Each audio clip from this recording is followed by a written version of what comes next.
আসসালামু আলাইকুম। ফেসবুকে খুবই চমৎকার আরেকটি আপডেট চলে আসছে। আপডেটটি হচ্ছে ক্রিয়েটর স্টোর ফ্রন্ট। এই আপডেটটি আসার পর অনেকের মনে অনেক ধরনের কৌতূহল, অনেকে জানার ইচ্ছা যে এই আপডেটটি আসার পর আর্নিং করা যাবে কিনা বা কীভাবে আর্নিং করবেন। তো আজকের ভিডিওতে এই বিষয়ে আলাপ আলোচনা করব এবং ক্রিয়েটর স্টোর ফ্রন্ট এই যে আপডেটটি আসছে এটি সবার আগে কিভাবে অ্যাক্টিভ করবেন বা কীভাবে অ্যাপিল করবেন সেই বিষয়টাও আপনাদেরকে দেখিয়ে দেব। প্রথমে আসি এটার আর্নিং নিয়ে। আর্নিং হচ্ছে ধরেন আপনার কোনো একটা ফ্রেন্ডের আজকে হচ্ছে বার্থডে, আপনি চাচ্ছেন তার বার্থডেতে উইশ করবেন। উইশ করার সময় আমরা কী করি, বিভিন্নভাবে তাদেরকে উইশ করি, যেমন আমরা কন্টেন্ট তৈরি করে তাদেরকে উইশ করে থাকি। এই যে কন্টেন্ট আমরা তৈরি করে পাবলিশ করলাম, সেখানে যে আর্নিংটা সেটা আমরা পাবো। আর তাছাড়াও আমরা চাইলে অন্য কাউকে কাস্টম ভিডিও তৈরি করে দিলে সেখান থেকেও দেখা যাচ্ছে আমরা আর্নিংটা পাবো। তারপর আসে এটা অ্যাক্টিভ কীভাবে করবেন এবং এটা বাংলাদেশে এখনও অ্যাভেলেবেল কিনা বা অ্যাক্টিভ হয়েছে কিনা। বাংলাদেশে এখনও অ্যাভেলেবেল হয় নাই বা অ্যাক্টিভ হয় নাই, অন্য অন্য দেশেও কিন্তু এখনও অ্যাক্টিভ হয় নাই। তাছাড়াও কিছু কিছু দেশ আছে যে ক্রিয়েটর স্টোর ফ্রন্ট যেই আপডেটটি আসছে আর কি, টুলসটি, এটা কিন্তু অন্য অন্য দেশেও এখনও পায় নাই। কিছু কিছু দেশ পেয়েছে, তার মধ্যে আমরা বাংলাদেশেও কিন্তু ইতিমধ্যে পেয়ে গেছে। কিন্তু মূল বিষয়টা হলো এটা এখনও অ্যাক্টিভ হয় নাই। তবে অ্যাক্টিভ যখন হবে সবার আগে চাইলে আপনি কিন্তু অ্যাক্টিভ করে নিতে পারেন। তবে তার আগে আপনাদেরকে কী করতে হবে, অ্যাপেল করতে হবে। যদি আপনি অ্যাপেল করে রাখেন, যখন অ্যাক্টিভ হবে আপনিও কিন্তু সবার আগে পেয়ে যেতে পারেন। তো এটা কীভাবে অ্যাক্টিভ করবেন চলেন আপনাদেরকে দেখিয়ে দিই। তো তার জন্য আমরা কি করছি, যে এখানে দেখেন আমি হচ্ছে আমার নোটপ্যাডে এটা অ্যাক্টিভ করার জন্য আমি হচ্ছে এখানে ফ্রন্ট লিখে রাখছি।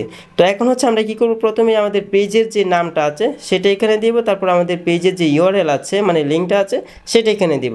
তো প্রথমে হচ্ছে আমি আমার পেজের নামটা দিয়ে দিচ্ছি। তো আমি পেজের নামটা দিয়ে দিলাম।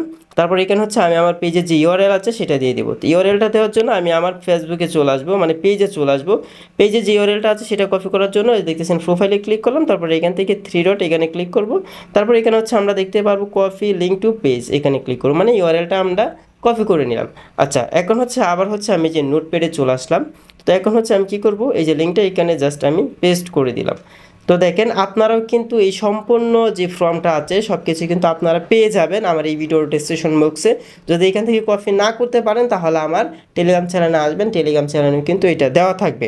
তো এখান থেকে আমি কি করব, এই যে সম্পূর্ণ যে ফর্মটা আছে সব কিছু আমি এ টু জেড এখান থেকে জাস্ট আমি কপি করে নেব। এই দেখেন আমি কিন্তু কপি করে নিলাম।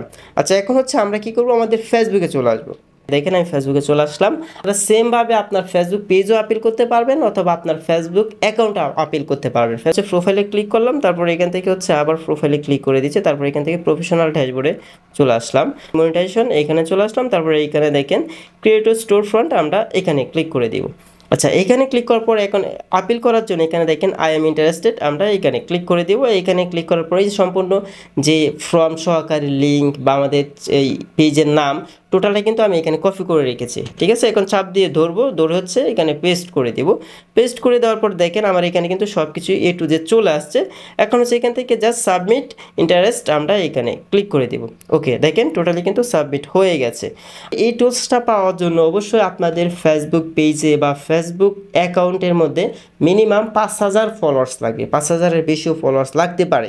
তো আশা করি আপনারা বুঝতে পেরেছেন এটা কীভাবে আপনার ফোনের মধ্যে অ্যাক্টিভ করবেন। যখন অ্যাক্টিভ হয়ে যাবে মানে অন্য অন্য ক্রিয়েটররা যখন পাবেন তখন কিন্তু আপনিও পেয়ে যাবেন। আশা করি বুঝতে পেরেছেন কীভাবে আপনারা অ্যাপিল করবেন।